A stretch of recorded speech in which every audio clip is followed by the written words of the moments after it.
Hey Rainy One! Today I'm going to show you how I make my keto vegan oat meal. These are all the ingredients that I'm using. It's very easy. Usually I use stevia, what I just showed you, to sweeten it, but today I'm going to be using the maple monk fruit sweetener and also the golden granular monk fruit sweetener.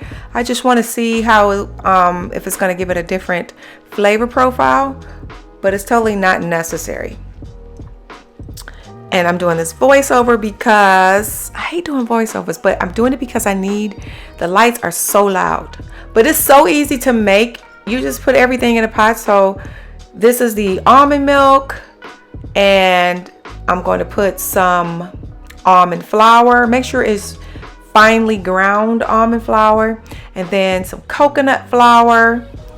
That absorbs very well. It's going to absorb all the moisture. And then I'm going to put some chia seed and some flaxseed meal in there.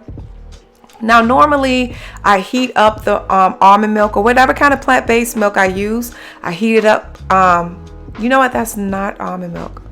Is it? Yes, it is. But I do like to use the protein Ripple milk. But what I was about to say? Oh, that's hemp seed. But I do like to warm it up beforehand, but just because I wanted to do this video and show you. So also I'm using some blueberries. They're frozen, so I'm just going to mix it in there and cook it in there. But I usually like to put my blueberries on top. And let me not forget to actually put my monk fruit sweetener in there. And I'm not using that stevia packet today. I'm using the maple syrup one. This is what I usually put on my vegan keto pancakes or my vegan pancakes, but I want the mapley flavor in there, so I'm just adding a little bit of that. And then I'm just going to add the regular golden monk fruit sweetener, which I like the golden because it has a little bit of a brown sugar taste. And so it's just going to take the flavor profile, kick it up a few notches, but it's totally not necessary. So we're not cooking this. We just need to heat everything through.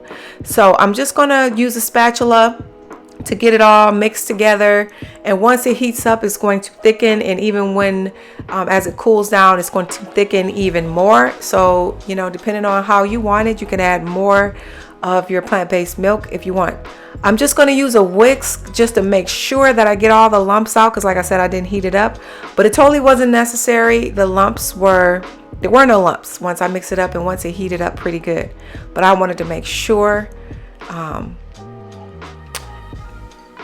Oh, girl, I'm trying to do a little bit of decoration. I should have left well enough alone. But, I'm trying to, get some decorating skills. And I put a little bit of hemp seed on top, then a little bit of strawberry. And then I should have put some chocolate drizzle. That would have been nice. But I had some almond butter, so I wanted to put that on top. And just, girl. So I call myself trying to make it pretty. Y'all know I am not good at decorating yet, or whatever. I'm putting that almond butter on there. That kind of just jacked it up. But anyway, let's give it a taste. I know the almond butter is going to be good. And I ended up putting so that is my keto vegan oat meal. And that's